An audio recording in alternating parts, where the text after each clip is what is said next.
What's up, Badger Nation? Hold on to your hats because we're about to unleash a ferocious classic episode from the deep, dark archives of the PPC Den podcast. This episode is guaranteed to set your Amazon PPC instincts on fire.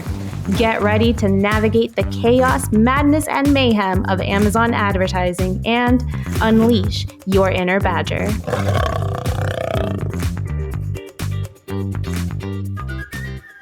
What's going on, Badger Nation? Welcome to the PPC Den podcast, where for over 200 episodes, we've been your home for all things Amazon PPC tips, tricks, strategy, perspective to make your Amazon advertising a little bit easier and a little bit more profitable. Today, I just finished recording with Mina and I had a fantastic time. It was the first time I've had ever talked to him. We talked for 20 minutes before the show. I think we have a lot in common. I really enjoyed the way that we talked about campaign auditing, and I was curious on how he likes to approach new campaigns and some really interesting things, some thoughtful things, to the point where we took what can sometimes be maybe a basic topic. And I think I plucked out a couple of really interesting gems there, which push your Amazon advertising a little bit further. So I hope you enjoy it. As always, you can get a link to all of our episodes in the show description. But what we also have is a Google Sheet with all of our episodes organized by topic, by experience level with Amazon marketing. We have an SEO section. We've got product optimization section. We've got ROAS optimization sections. So check out the Google Sheet as well, because I think it'll really help scaffold your learning. And if you're ever curious, like, oh, I want to learn or I want to go a little bit deeper on this topic, it'll be really helpful. But special thank you to Mina. He woke up at 7 a.m., which is always, it's 9 a.m. Austin time, 7 a.m. California time. So shout out to Mina thank you for being flexible and waking up early. Have a good one, and I'll see you inside the Badger Den. I've launched campaigns and picked keywords. I've got my bids, set placements too, and bad mistakes. I've made a few. I've had my share of wrong keywords, but I've got through. We are the PPC Den, my friends, and we'll keep up the rising to the end. You two are the PPC Den. We talk about Amazon. No time for mannequins, 'cause we fix the gambits of the world.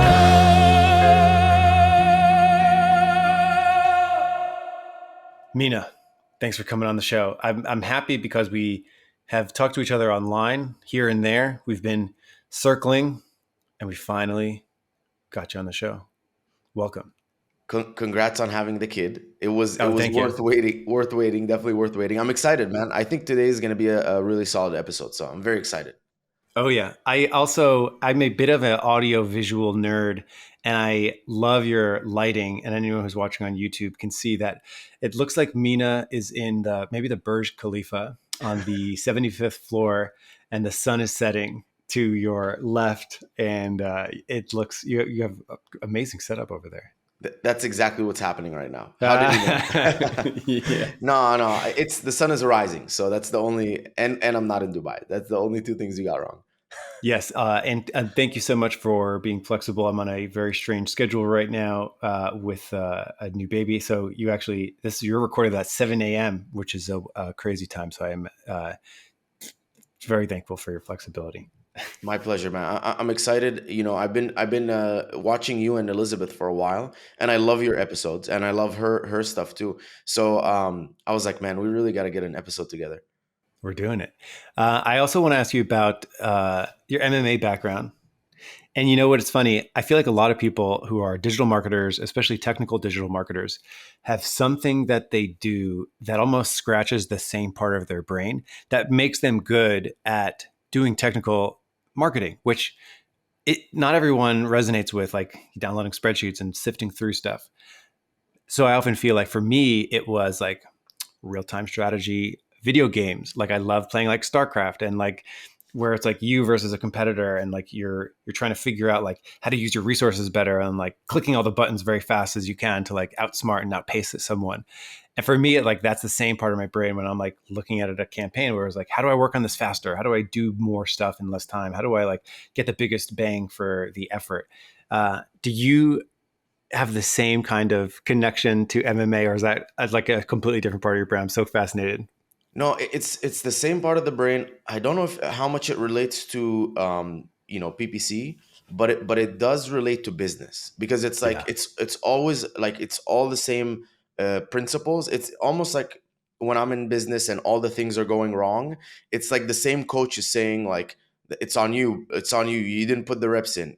Like stop, don't look outside. Like it's not there's not the answer is not outside. It's within you, like sort of thing. Yeah. Like don't quit, like keep going. And so it's like all of these things, like right now, like I mean, as we grow, I'm sure you've experienced this, like at certain stages there's like a lot of discomfort where what was working like a few months ago is not working now. And like that's where that kicks in. It's like because like MMA for me is just like a lot of discomfort all the time, like, Mhm. and just continuous improvement. And so it's those kinds of concepts are what carry on. It's mainly with business. With my chemistry background is really what helped me with PPC, which was like we did so many experiments, and like we would sit down and we would have to like have the discipline to like test one thing at a time down to like the amount of time. Like you're going to put a chemical in another chemical and you're going to wait 15 seconds, then you're going to wait 35 seconds, and that's like the temperature is going to be 28 degrees, then it's going to be 48 degrees. And so it was so painful, but it teaches you to like have that discipline of like changing one thing at a time. I think that was one of the biggest things. There was like you test all these different things, you change one thing at a time, you try to start making like patterns, and you understand like what affects what. And I think that was also a big thing that helped with the PPC. Yeah, totally resonate with the physical challenge of MMA. While I don't do MMA myself, like I'm like I run a lot, and I think it's the perfect corollary. I was in a mastermind one time, and the question was, what is one thing you do outside of business that helps you in business? And almost everybody said like exercise. It's like pushing yourself mentally makes you a little bit more fortified in the battle of business. And that's very cool. You have a chemistry background. I went to college for biology.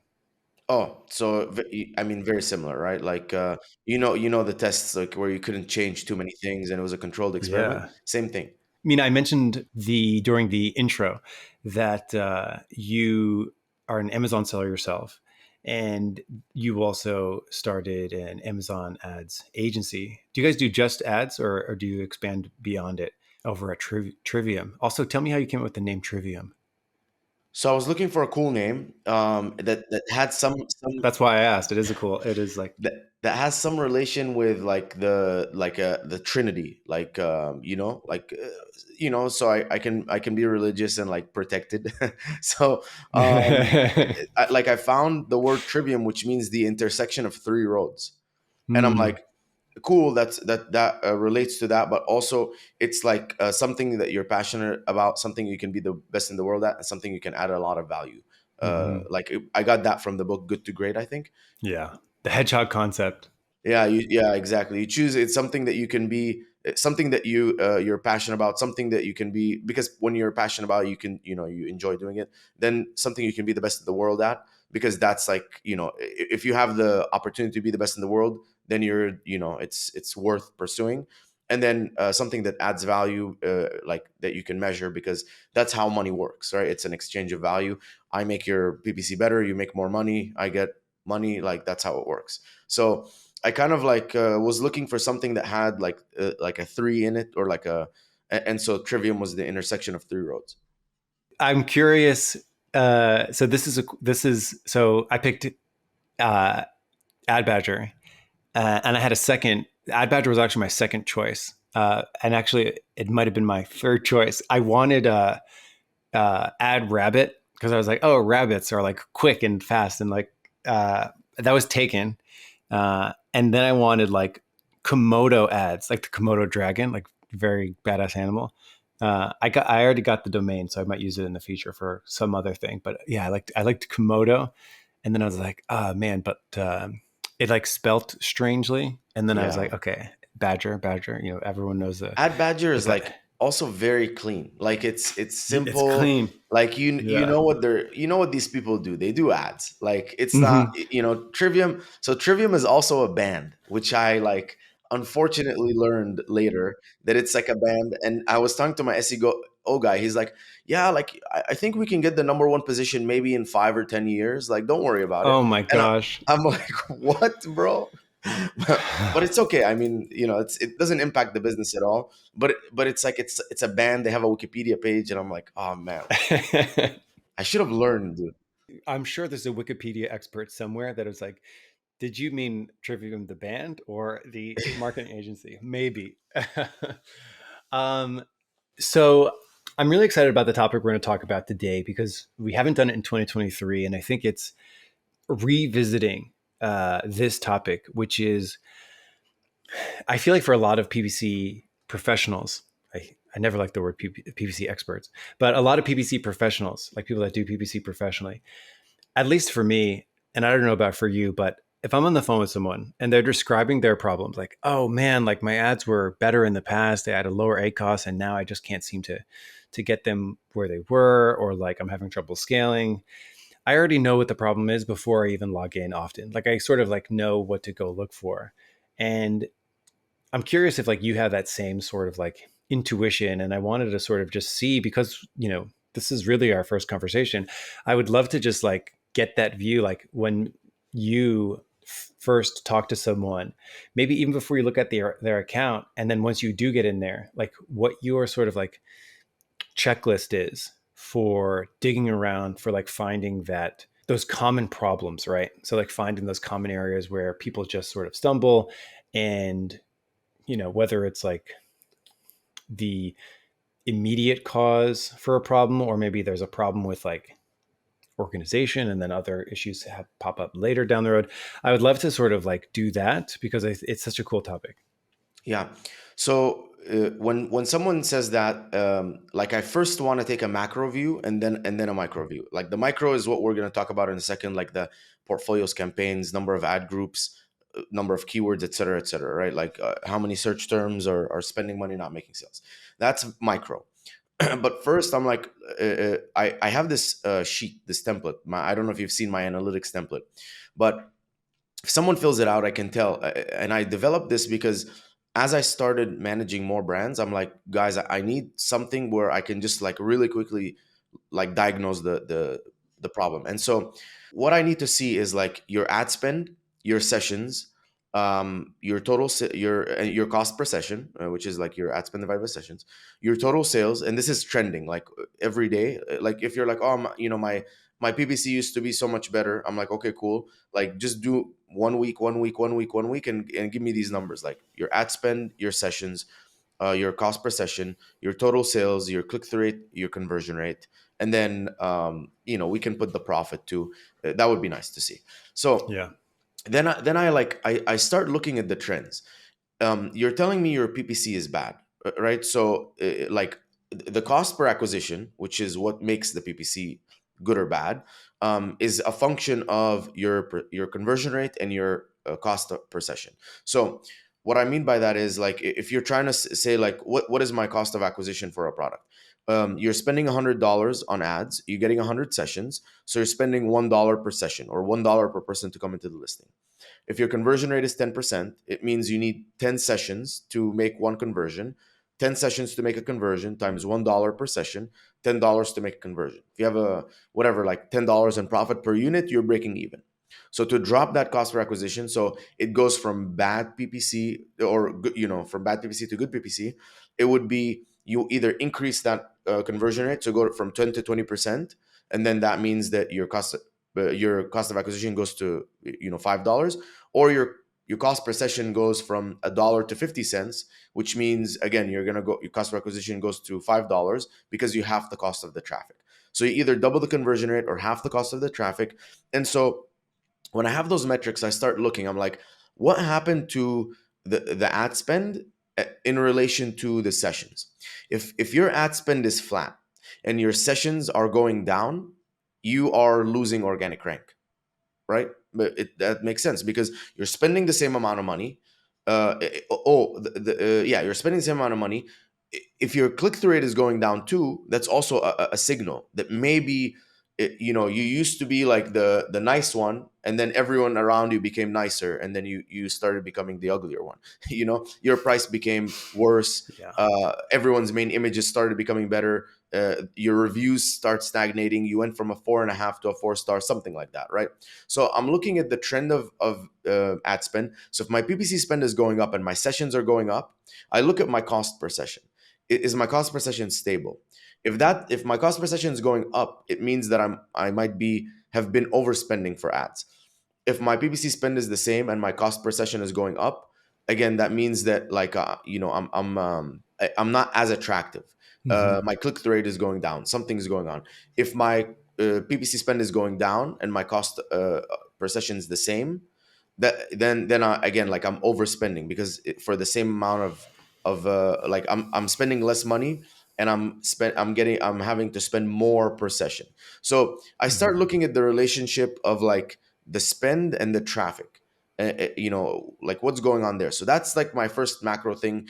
And then the second thing is I look at what's happening to my conversion rate. And then if my ad spend is the same and my conversion rate is going down, okay, that's why your PPC is going. If my ad spend the same, my cost per session is the same, my conversion rate is going down.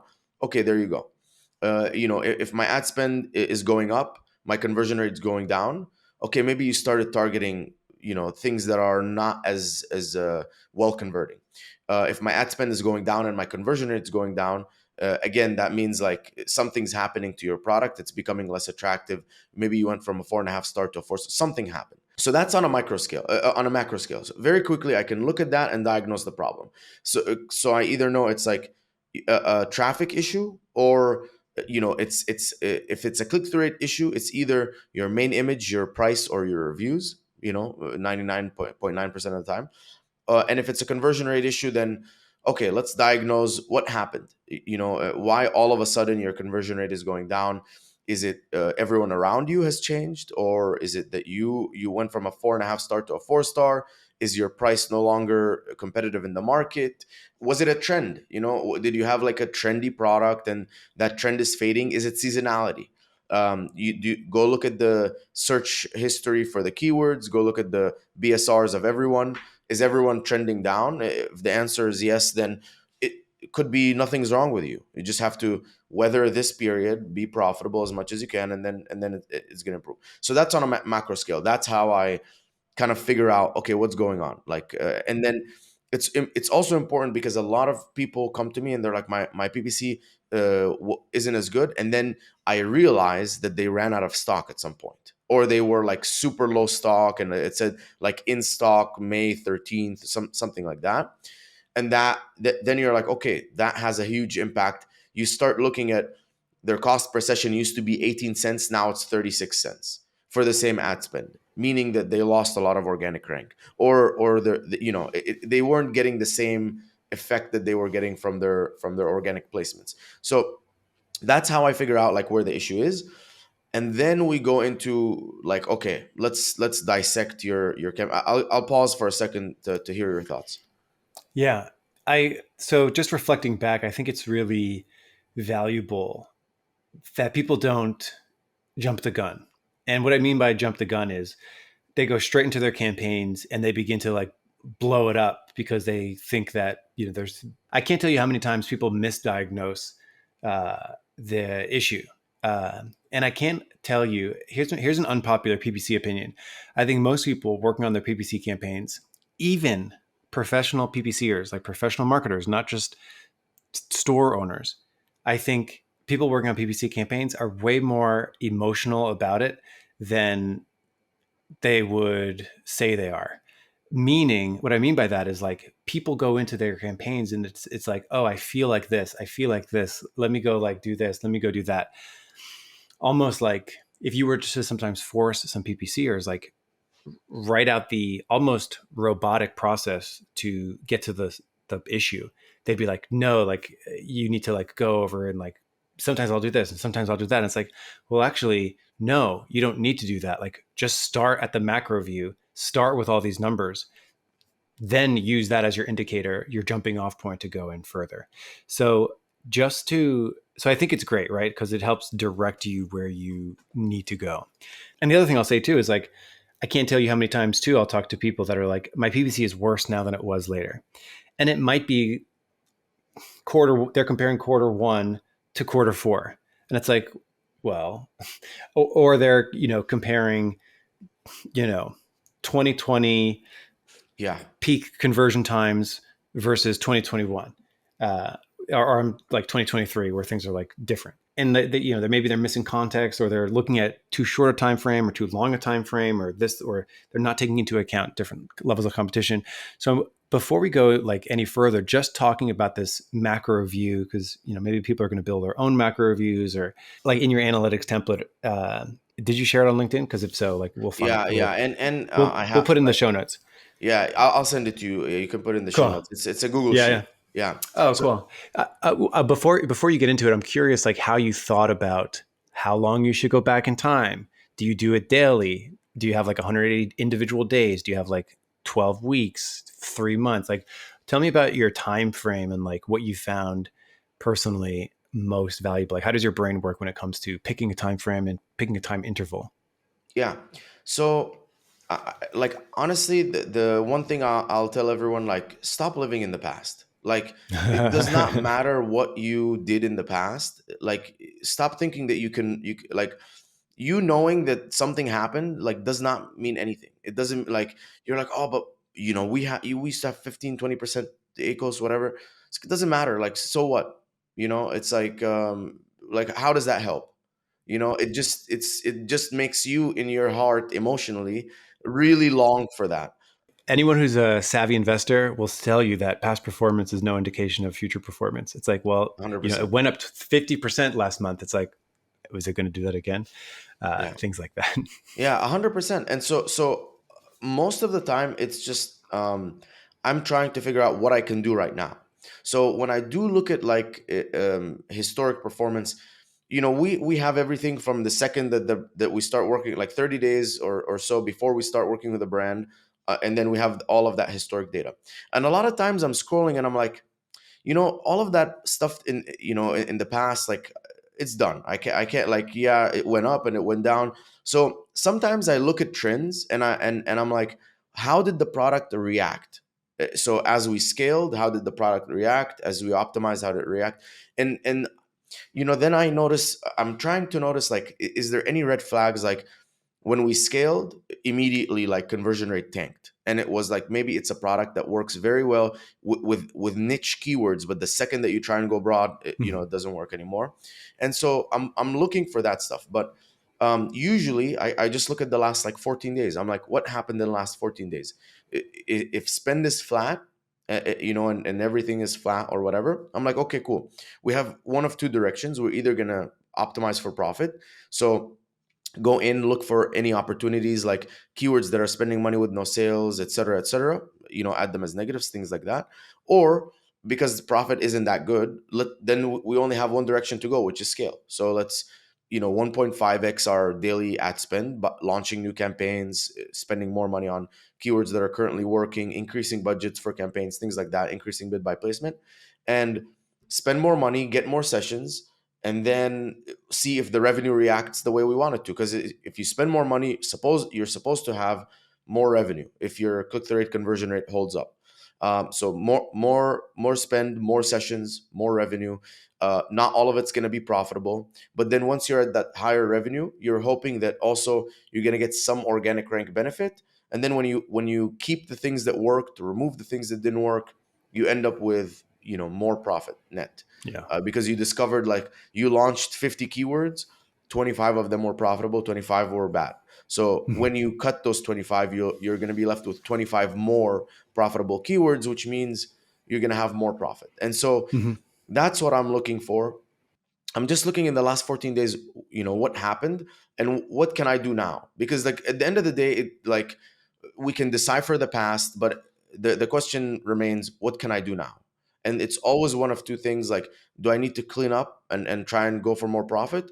Or do I need to scale because it doesn't seem like we can squeeze any more profit out of this? If you're spending like $70 a day, like, what are you going to do? Save $15? That's going to be your profit? Like, who cares? You want to go from 70 a day to like 250 a day, and then hopefully 150 of those dollars is now profitable. So when you clean up the 100 that wasn't, you're left with 150 dollars of profitable spend a day. And like, that's, I always look at it like, what can I do now? And the number one thing I'm always like cautious of is this actually not a PPC problem? Because the last thing that you want is, this is a click-through rate problem, conversion rate problem, and you're just forcing PPC, trying to make it work, and it's not, because like it's a funnel. It's like you get views, you get impressions. A certain number of those impressions click on you. That's how you get the sessions, and that's the click-through rate. And then a certain number of those people that come into the listing sessions will convert. That's the conversion rate. If the click-through rate, conversion rate metrics are broken, no matter what you do, like have like a 10-cent auto campaign hack, all of this stuff, nothing's going to do anything. Like those metrics are broken. If those metrics are fine, okay, cool, like it's time to work on the PPC. And also, if you improve those metrics, all of your PPC improves. Yeah, I think growth on Amazon is like a decathlon. It's close to a decathlon rather than a marathon. It's like not just running. It's like, well, actually, you need to be fit. You need to like be able to have a really high jump. You need to like be able to swim. All these different things.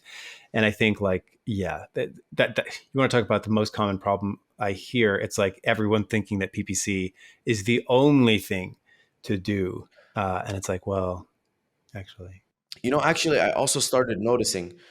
noticing if you have less than 30 days of stock of a product, it starts performing worse. Absolutely. Yeah. Like we only noticed it because we have like on My Real Profit, there's like this trend line of like your inventory and then your sales, and we started seeing the second that we hit 30, like you start seeing the sales go down. And I would tell the team, I'm like, did you guys optimize this week? They're like, no, we kept Mhm. everything the same. I'm like, Yeah. weird, why is sales going down? And then I started looking at all the different scenarios, and I'm like, everyone who timed their inventory too tight so that they were getting it like when they only had 15 days of stock, from day 30 to day 15, or like the 30 days of stock to 15 days of stock, it's all downward. And I'm like, there's another thing that's like completely unrelated to PPC or your conversion rate that will affect your performance. So it's all of the things. Yeah. So I think for this sort of first section, whenever we approach, it's like take the macro view and try to find out what path to go on. And I'm curious too, because there's so many different paths. There might be stock issues, there might be a review issue, competitive issue. If you were a betting man and like the next campaign, the next account you look at, what would you guess it is? Like, what do you think the most common one is today? Um, Common if problem. the most common problem, I would say probably like too many keywords in campaigns. Yeah. I think that's like the number one thing that I see is we look at campaigns, and it's just like keywords are stuffed, like Mhm. tens, dozens of keywords stuffed in campaigns. And I think that it gives Amazon too much room to do the random stuff that Amazon does. Mhm. Um, yeah, because I mean, obviously, like we're not going to talk about. I don't think like conversion rate is drastically changing, or click through rate is drastically changing. But I think the most common thing that I see is just like the campaigns aren't structured well enough. Like multiple ad groups, low budgets, like $25, $30 budgets, thinking like you're on Facebook when it's behaves completely differently on Amazon. But I can walk you through the audit if you want. Sure. So let's do that. So you take your macro view, and does your macro view is the macro view dictate what you do next, or is it more so like mental note? They probably have this going on. Yeah. So okay, macro view. We look at the macro view. Conversion rate is fine. Click-through rate is fine. Um, I look at my cost per acquisition. It's a normal cost per, like I have a $15 profit per unit. It's a $7 cost per acquisition. No problem. We can probably shave off a little bit, when we look at the ads. So my next step is, okay, uh, I'm going to do one of two things. Like I said, I'm either going to scale the revenue or I'm going to optimize for profit. If you feel like you've already optimized, then scale for revenue, so you can identify that next $100 of profitable spend a day. If you feel like no, like there it looks like there is inefficiencies, looks like the cost per session went up over time as the PPC spend went up. Okay, let's optimize first. So those are the two things that I'm looking for. Then when I go into the audit, step one is like, what are the like housekeeping, kind of like too many ad groups, too many keywords per campaign, low budgets sort of thing, right? And then the second thing is like, as I go through everything, what's my goal? Is it to scale? If it's to scale, there's a certain set of things I'm doing. If it's to optimize for profit, there's a certain set of things that I'm doing. And I can walk through that. So we look at, first thing is like, organization. Let's look at portfolios. Are you separating one portfolio per parent ASIN? I don't separate child ASINs because what we realized is you have all these different child ASINs that you're running ads on. They all send traffic to the same listing, and different listings get the credit. So to avoid that, we just pool it. Now, if you want to have certain campaigns for certain child ASINs, go for it, as long as when you evaluate the performance, you evaluate it at the parent ASIN level. So that's why we do the different parent ASINs for each different portfolio. We don't break out like a portfolio for auto and whatever. That's where the second step comes in, which is campaign naming. We have like really strict campaign naming, so you can easily sort. Like when you type in the search like auto, it will show up only the auto campaigns. The way that I name the campaigns is a product code. So a code for any random code you want, like that's easier than the ASIN. The type of campaign, is it close match, loose match, complement, substitutes, broad phrase, exact, product targeting, expanded ASIN, category targeting, whatever it is. The purpose of the campaign, if it's a ranking campaign or something like that, and a source of keywords or any other unique identifier you feel like is necessary. Then I go look at the budgets. Any campaign that has like low budget, right off the bat, I know that that's probably what's hurting performance. Now, if I'm in the scaling phase, the first thing I'm gonna do is, okay, show me any campaign with like, let's say like a 4x ROAS or more, 25% ACOS or less. Let's increase the budget. Get it to 100, 150, 200 if I'm scaling. If I'm not scaling, I'll hold off. I can, that could be another tool, because when you're optimizing for profit, you really do want to just reduce the ad spend while keeping everything the same. Then I click into the campaigns. We go into the campaigns. I'm like, do we have multiple ad groups? Campaigns that have multiple ad groups, that's where I see issues where the ad spend is being split into like different ad groups unevenly. An ad group that has better keywords is getting less spend. The unfortunate thing is you don't want to pause something that's working. So we can't pause anything that's working. But if there's anything that's not working, like, you can sort by spend in the last 30 days, sort by sales. If it hasn't generated any sales or spend, pause it. It's pointless. So at least clean up those keywords. And then later on, like if you see a keyword that's profitable but getting 3 sales a month, and the search volume, it's like a 10K a month search volume, it has potential to do more, you can later on like gamble by pausing that keyword and putting it in its own campaign. Then I look at the number of keywords. Again, I'll sort by sales in the last 30 days. Anything that's no sales, that's an easy pause. It's an opportunity now to take those keywords and launch them. If I'm optimizing, I'm just pausing. If I'm scaling, then I'll pause and then take those keywords and give them another opportunity in like more campaigns. But probably I'll go first for like ones that are search terms that are profitable first. Then I clean up, and now we have good campaign structure. Next, I go look at the placements. If we're scaling, then any campaign that I noticed had good performance, for like, let's say, top of search or product detail pages, I'll increase the bid by placement. If I'm optimizing for profit, I'm looking for the inverse of that. So any campaign that has a bid by placement, but the ROAS is not great, in that placement, I'm gonna bring the percentage down to zero. So you're not spending more to show up for a placement that you're not doing that well on. So now we cleaned up the campaigns. My next step is if I'm scaling, then I'm like, okay, let's identify profitable search terms that I can launch in their own campaigns. I'll go download the search term report, identify, let's say in the last 30 days, any keywords or search terms that are unique. And let's say for me, profitable between 1 to 25% ACOS. You can do one sale, you can do a minimum of two sales. Depends on how, the more conservative you are, you add more parameters. Like I wanted to have at least two sales and between 1 to 15 or 1 to 20% ACOS. If you want to be less conservative, more aggressive, you can start with being more conservative, and then you're like, I wanted to increase my daily ad spend by $50, but I only was able to get $15. So you can then loosen up the criteria, launching those campaigns, single, one campaign, one ad group, up to 5 keywords, and grouped by a similar search volume. And I'll take the same cost per click that I found in that search term and launch it there. If I'm optimizing for profit, then I'm in the search term report, I'm identifying all the search terms that spent over a certain dollar amount. Let's say, $10. If I have a $30 product, probably I can tolerate the $15 and no sales. $15 and no sales, or ACOS is over 100%.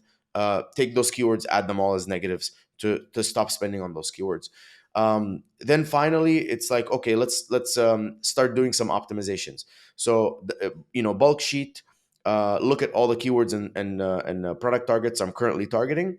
If I'm scaling, then I'm identifying anything that was profitable, increasing the bids. So anything, let's say between 1 to 30% ACOS, increase the bids by 5 cents to get more visibility on something that I know is already working. Or if it has very low impressions, increase the bids by like 15-20 cents to give it, maybe it's just a low search volume keyword, or maybe it just the bid is too low and it didn't have a chance to show up high enough. If I'm optimizing for profit, anything that has a high ACOS, I'm going to lower the bids. So let's say, again, you could be more conservative or less conservative. You can start at 100% or more ACOS, and then you're like, oh, I only was able to shave off $10. I want to shave off more. You can go to like anything above 70% ACOS. And then anything that's spending money, not making sales, lower the bids there.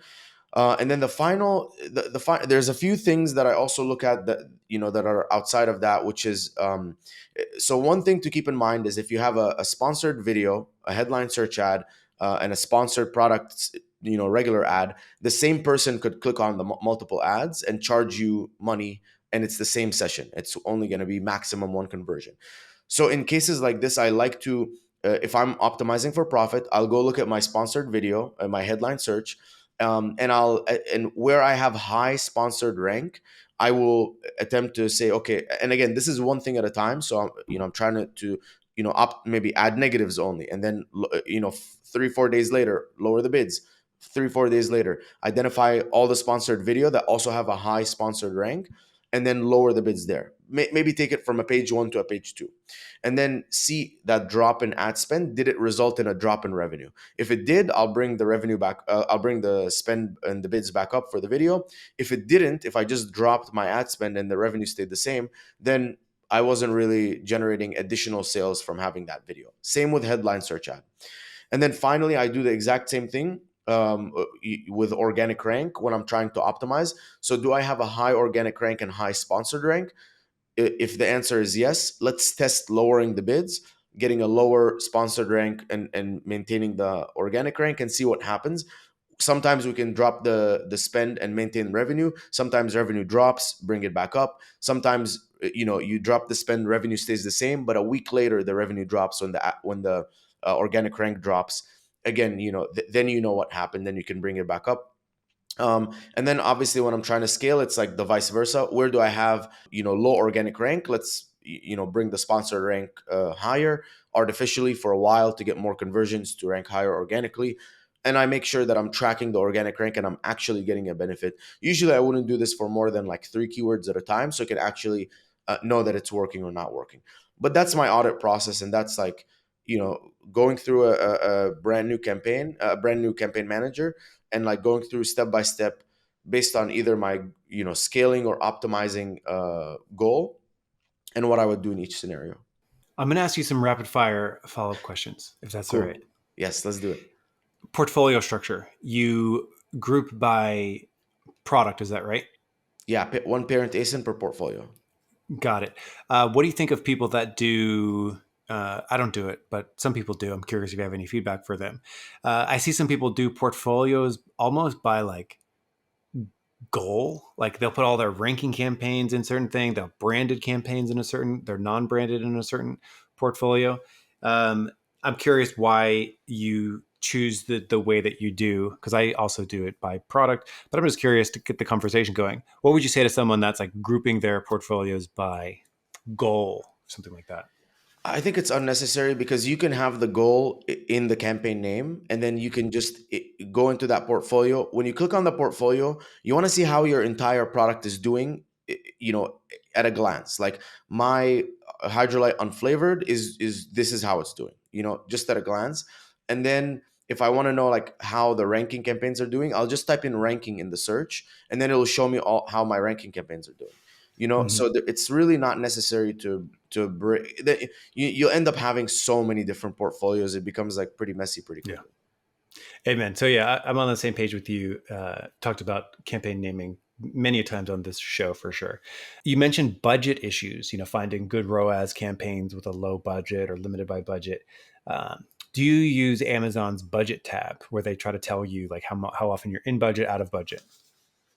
Yeah, I mean, we look at it, but honestly, I don't trust Amazon stuff that much. Mhm. Like I just trust like if I make a change in the budget, what actually happens. That's the only thing Mhm. that because we've been like lied to by Amazon so much. You see one thing in the data and then you realize it's a different thing. You notice like a keyword is super high ACOS, you lower the bids, you notice you lost 30% of your revenue, and you're like, what the hell happened? I thought this was, it wasn't converting that well. So it's like because of that, I only trust the things that I can control, which is like I can control the budget and I can see the outcome in the total revenue. So I mean the budget tabs is good to look at because if Amazon says, oh, spend more, then you can definitely spend more. If it doesn't, it doesn't mean that I'm also gonna increase the budget. I like to be at like the floor is $100 a day, and then if I see good ROAS, scale it to 5,000 a day, whatever, so that Amazon can spend as much as long as we're the ROAS is good. Yeah, two comments there. There are a lot of ghosts in the machine for Amazon advertising. Just Amazon in general. You mentioned another one where like stock issues somehow impact visibility and like. Uh, so absolutely, couldn't agree more. The other thing too, with what you said about budgeting and like the opportunity to spend more. Every once in a while, I'll hear from someone. It's like, oh, they typoed their budget, so they meant to write 100, they wrote 1,000, or like they typoed a bid and their bid was like much higher than they thought it was. And like what happens is like they get the traffic. Like a lot of times the traffic is just out there. So I always think that's interesting. You also mentioned placements. I'm curious if you could comment on like placements, top of search, product page, rest of search. In terms of, I guess an interesting question. I always love to ask this. Walk me through the last time you changed, if you can remember, the last time you changed a top of search placement, whether you increased it to a certain amount or decreased it to a certain amount. What indicators were you looking for just with the top of search? Because so many people focus on top of search, but I feel like a Yeah. lot of times people are sort of making arbitrary movements like, okay, top of search, that's 100, enter. And like, I want to give people maybe a little bit of a framework to make a little bit more informed decision. How do you like to cross that gap? Like if you can recall the last time you did that, what you noticed and what you did because of that. Yeah, so what I'll do is I'll go and look at a campaign and I'll look at the placements tab, and then or obviously I do it in the bulk sheets, but then I'm like, okay, let me compare top of search with the rest of search.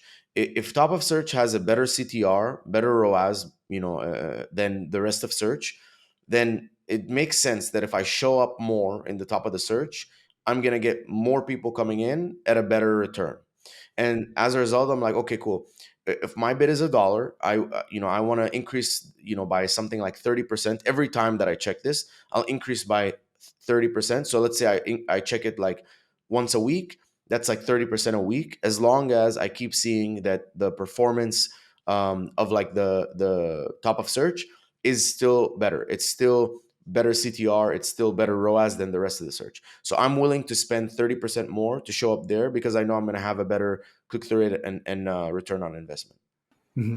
You know what I like about what you just described, and you mentioned it a couple times too. You mentioned it in the if you rank high organically and you rank high through paid, you'll take certain actions.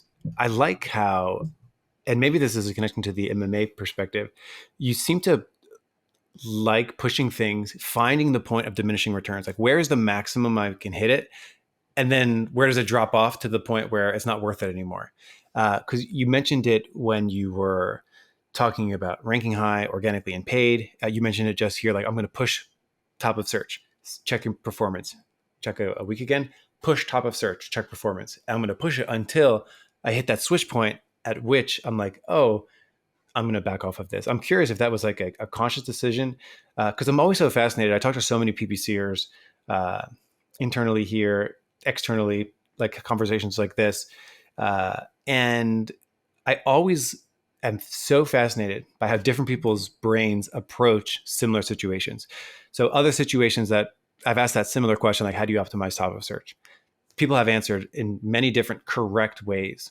And I think that what you just described is actually really fascinating and probably works super well. And other people have given other answers that are also fascinating and are also probably work very well for them. And I think, like, is that a conscious decision you made? Like, I like that, like, push it until you can't push it anymore, find that switch point, and then, take it back down. And then you found your zone of, The optimal zone. Yeah. This actually came from engineering. When you can't find an equation, have you ever tried like iteration on Excel? But when something does not have an equation, you use iteration. And Mhm. what I started realizing is, on Amazon, not you can't come up with an equation. So double your bid does not mean double your spend. So since we don't have like a linear equation, or even anything remote to an equation, and a lot of it stems from its human behavior on the other side. So it could be that when you increase your bid, it's just your luck that it's 60% more women are clicking now, just this week, something like that. So because it's so completely random, you cannot find an equation. And the solution when you can't find an equation is to iterate. And so iteration basically means you change and you measure, you change, you measure, you change, you measure. And so it would look something like this. Like, if I'm trying to aim like something at a bullseye, and so I'll turn a knob and I'll see, did it get closer, yes or no? If the answer is yes, turn it more. Did it get closer, yes or no? Let's say we have four knobs. Yeah. Turn it. Did it get closer, yes or no? And you just keep turning these things. And if the answer is no, you turn it back. If the answer is yes, you turn it more. And Mhm. you do it small, small, small, small, small, many, many, many times. And eventually you're like, okay, what equation did I follow? There was no equation. It was iteration. It was uh, make a change, measure, make a change, measure, make a change, measure. And because I can't come up with an equation for Amazon, I don't think it's possible. And because nothing works linearly or anything like that, then I'm like, okay, we're gonna take an iteration approach. I am off the charts resonating because, so, at Badger software, it like optimizes like almost 2 million bids a day using like our algorithm. And what I think is so fascinating, we've been working on the thing for years, the algorithm. And we started in 2017 and we were making like all these like really thoughtful iterations. And there were still some areas where it was like, what the hell do we do with a keyword in a campaign that matches these scenarios? It's like, what steps could we give it to get to maybe where we'd want it to get to? And we had a mathematician come in and he's like, there are times where you cannot do that, where literally you just guess at what it could be, and then you guess again. And there's actually a mathematical concept behind that. It's called the multi-armed bandit, where basically, like, literally any guess is as good as the next one. You just need to pick. So, for example, one thing we were doing was like, brand new campaign, no data. Start the bids really low, and then push them up a little bit, push them up a little bit, and it's like, where is the point at which it starts to begin to make sense? And in terms of like time to get to a good answer and like time to get to a good performance, you could have done that, little tiny steps, or you could have just picked a number, started from there, and then picked maybe a randomly different one. And then you would have gotten there faster with a higher degree of confidence. So what you just described is like, it's a thing I've learned in the last year or so, that like multi-armed bandit, where like some things there is no equation, and like some things you do have to guess. And I think this is like Amazon marketing at advanced level, because it's like, it took me a long time to realize that, where it's like, oh, like we want order so much, we want to like define everything so perfectly, like what is the perfect equation for top of search? And like, you know what, sometimes the answer is like, No equation. is it good to do more of it? Yeah, exactly. Like sometimes it's like guess and reflect and iterate. Like that is the true thing. Like there is no perfection. There is no like ultimate equation. It's like, It drives me nuts when I see the equations on Facebook, in the Facebook groups. It's like 1 minus ACOS divided by ACOS this, that, and I'm like, I mean, dude, it's not possible to come up with an equation, because there's a massive variable you can't control, or two of them: Amazon's algorithm and like the shoppers. Both of those are completely random. If you get a bunch of shoppers that were between 50 and 60 years old versus 25 to 30 years old, the behavior is different. have you ever seen the bell curve meme, where it's like IQ bell curve, and then like really low IQ on one side, really high IQ on the other side, and in the middle where most people are, and then there's like three people on it, and like in the middle where most people are, they're like crying. And basically what it is, it's like when you first get started, you don't know what to do. Then you try to like figure it all out. You're like, oh, I have everything figured out. You follow all these rules, and they're in the middle and they're like crying in pain. And then like the super high IQ person is doing something similar to the low IQ person. And it's the same thing. In this case, it's like, what is the perfect bid? It's like, I don't know, just guess. That's what the big person at the beginning is doing. And that's like what you get to when you're like super advanced. And like everyone in the middle is like trying to guess. I talk about, what a bid could and should be on this show a bit. I do think there's some room for people to like understand a little bit more that like, yes, you want it to be influenced by performance, and like, for some people, an equation is probably going to be better than like Nothing at all. Yeah. right. Like there's an area in your professional trajectory where people they're not randomly guessing, they're guessing poorly in the beginning. And you're like, what? Yeah, like this is like a good starting point, like this makes sense. Like don't put $5, or don't put 25 cents, and use this helps. Yeah, totally, I agree. Yeah. What I thought would start and be a fairly straightforward episode, we talked about some really deep topics, and I'm really happy that we had a chance to connect. These are some things that I haven't necessarily talked about on the show before. And I don't know if you've ever talked about the power of this sort of like randomness and jumping on that and finding that point of diminishing returns before on a show. No, I think not. I think not a lot of people talk about it, and I think I haven't touched enough. Where it's like, don't worry. Like the answer, like it's there. You're not doing the wrong thing. It's no. I don't have like the secret answer. The experts or the professionals. There's no secret answer. It's like, sometimes it's comforting to know like your guess is as good as mine. Like we're in this together. You like shrug your shoulders and like have a good guess and like go do that. And like, I think the thing too, this comes from the days where I did Google ads. This company WordStream, they had some tool where you can like opt in and get a free analysis. And like Google ads is like, even still like the amount of, because everyone can do like Google search ads, like your local plumber can do it, but they can't be on Amazon. Anyway, at one point in time, WordStream had like tens of thousands of accounts worth of data.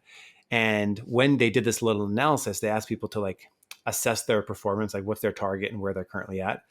And what they found was that the accounts that were close to their target had one thing in common, which was they were very active. Like if you looked at the amount of changes per day, it was much higher per amount of ad spend than people whose accounts were way worse. So basically what they came to the conclusion was and I swear by this to this day, was that if you are more active in your account, if you just literally log in and look at it and be like, I think this, let me change this. I think that, let me change that. You will be better off because you'll catch things and you'll tweak and you'll react and it's like you're sailing a ship from, I don't know, Europe to America. And it's like you're checking your trajectory every single day. You're able to get to where you need to get to, or if you're flying a plane, you're able to get to where you get to, as opposed to if you just do it like once a month. It's like that's too much time for you to like look, tweak, take action, tiny action, repeat it over time. So that's a big philosophy of mine. Like slow and steady, repeated action more frequently is way better than like setting it up on the first of the month and not checking it till like the 20th of the month, for sure. Definitely. And track everything, like note down everything, so like I changed this happened. Yeah. Okay, I changed that, this Mhm. happened. And every single product is unique. So like what like that, like, so we run like so many products, and it's everyone has it's like its own life, its own history. It's like an own like a child, like they have their own like personality and everything, and you're just taking notes. You're like, okay, cool, like when we did this happened, when we did that, this happened. And it's like it has its own life. I'm going to leave it at that, Mina. Mina, thank you so much for coming on the show. It was an absolute pleasure. I really enjoyed this conversation, and I hope the people out there in Badger Nation did too. We have a link to your LinkedIn. LinkedIn's popular for Amazon marketing. We have a link to Trivium in the description. Thank you so much. My pleasure. If you have any questions, hit me up, guys. Happy to help.